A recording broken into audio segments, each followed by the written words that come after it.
بسم اللہ الرحمن الرحیم۔ جب ذی الحجہ کا مہینہ شروع ہو جائے تو نبی کریم صلی اللہ علیہ وسلم کی اس کے بارے میں کچھ ہدایات ہیں۔ نبی کریم صلی اللہ علیہ وسلم سے صحیح حدیث منقول ہے کہ ان 10 دنوں میں اللہ پاک کو نیک عمل بہت محبوب ہے۔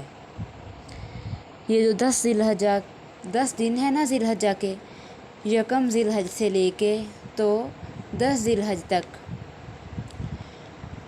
تو یہ اللہ پاک کو ان دنوں میں نیک عمل بہت زیادہ محبوب ہے۔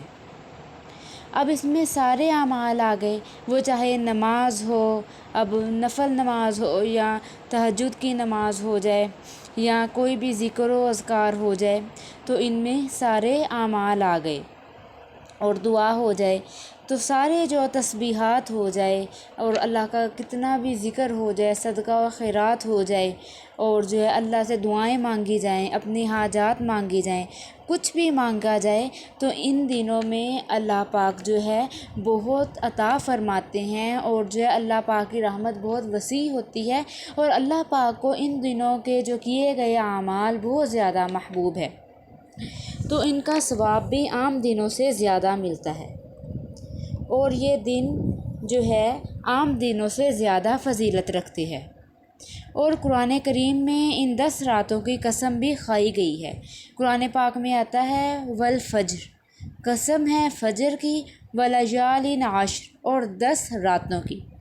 اب جمہور محدثین اس طرف گئے ہیں کہ ان سے مراد حج کے 10 دن ہیں۔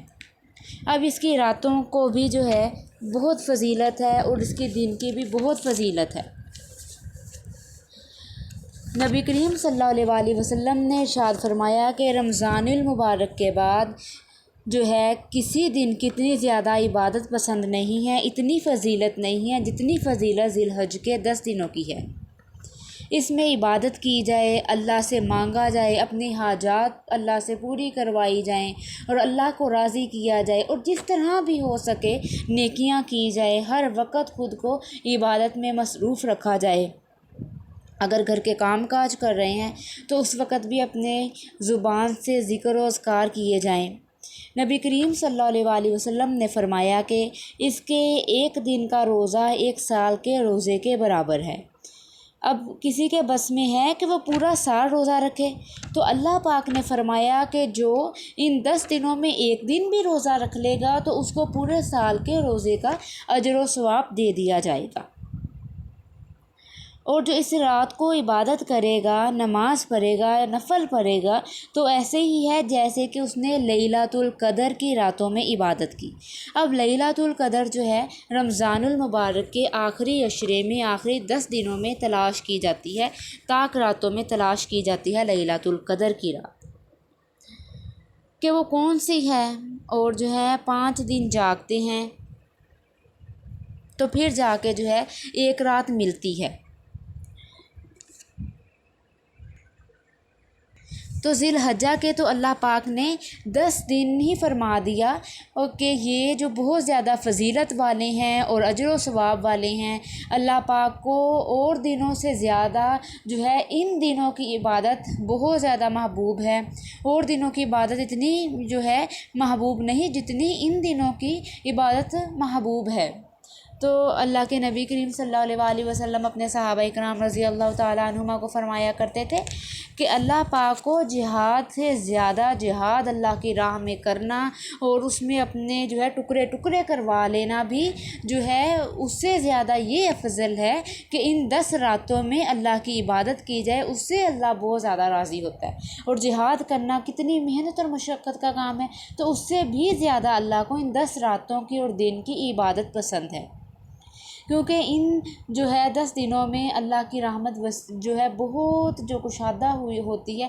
ویسے تو اللہ کی رحمت بڑی کشادہ ہے، اللہ رحمت جو ہے بندوں پر ڈالتے رہتے ہیں، رحیم و کریم اللہ ہیں، لیکن ان دنوں میں جو عرفہ میں مسلمان اکٹھے ہوتے ہیں، اللہ کے لیے حج کرتے ہیں، اور جو ہے بیت اللہ شریف کے چکر لگاتے ہیں صرف اللہ کو راضی کرنے کے لیے، تو اللہ پاک کی رحمت بھی وسیع ہوتی ہے۔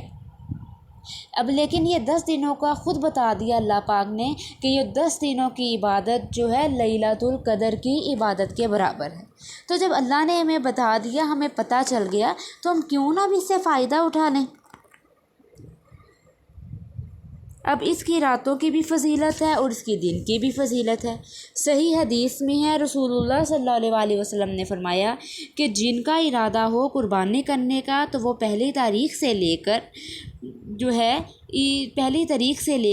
اور جب تک قربانی نہ کر لیں اپنے ناخن اور بال نہ کاٹیں تو بہتر ہے، مستحب ہے، افضل ہے، لیکن کوئی فرض واجب نہیں ہے، لیکن افضل ہے کہ اپنے بال اور ناخن نہ کاٹیں۔ ٹھیک ہے، افضل ہے لیکن کوئی واجب یا فرض نہیں ہے۔ ایام تشریق بھی ہے ان میں، اور جو ہے وہ ایام تشریق پڑھی جاتی ہے 9 ذی الحج سے لے کر 13 ذی الحج تک ایام تشریق پڑھی جاتی ہے۔ اب ایام تشریق کیا ہے؟ اللہ اکبر، اللہ اکبر، لا الہ الا اللہ واللہ اکبر، اللہ اکبر وللہ الحمد۔ ٹھیک ہے، تو یہ ایام تشریق ہے، اور یہ 9 ذی الحجہ سے لے کر 13 ذی الحجہ تک ایام تشریق پڑھی جاتی ہے۔ اور 9 ذی الحجہ کی الگ سے فضیلت ہے، عرفہ کے روزے کی الگ فضیلت ہے، اور جو ہے 9 ذی الحج کو عرفہ کا دن ہوتا ہے۔ عرفہ کے میدان میں سب مسلمان جو ہے اکٹھے ہوتے ہیں، اور اس دن جو ہے اللہ سے چیخ و پکار کرتے ہیں، چیخ کے اور پکارتے ہیں اللہ سے مانگتے ہیں، اللہ کو راضی کر لیتے ہیں۔ تو اگر ہم حج پہ نہیں گئے، ہم جائیں گے انشاءاللہ، اللہ پاک ہمیں ضرور بلائیں گے، تو اگر ہم وہاں پہ نہیں گئے، ہم اپنے گھر میں بھی رہ کے وہ فضیلت حاصل کر سکتے ہیں۔ عرفہ کے دن جو اللہ پاک ان پر رحمت برسا رہا ہے، اللہ نے ان کو بلا لیا۔ اگر ہم اپنے گھر میں ہم اللہ سے مانگیں گے، اللہ پاک ان کی چیخ و پکار کو دیکھ کے ہم کو بھی عطا کر دیں گے۔ ہم مانگیں گے نا، اللہ پاک ہمیں بھی عطا کر دیں گے، اور اللہ پاک انشاءاللہ ضرور عطا کریں گے۔ اور جو ہے ان دنوں میں سبحان اللہ و بحمدہ، سبحان اللہ العظیم، یہ تسبیحات کی جائے، درود پاک کی تسبیح کی جائے، اور جو ہے 9 ذی الحجہ کے روزہ رکھنے کا اہتمام کیا جائے۔ وہ آپ صلی اللہ علیہ وآلہ وسلم نے اس روزے کی ترغیب بھی دی ہے۔ یہ کچھ اعمال ہے جو پیارے نبی کریم صلی اللہ علیہ وآلہ وسلم سے منقول ہے۔ صدق اللہ العظیم، ما علینا الا البلاغ۔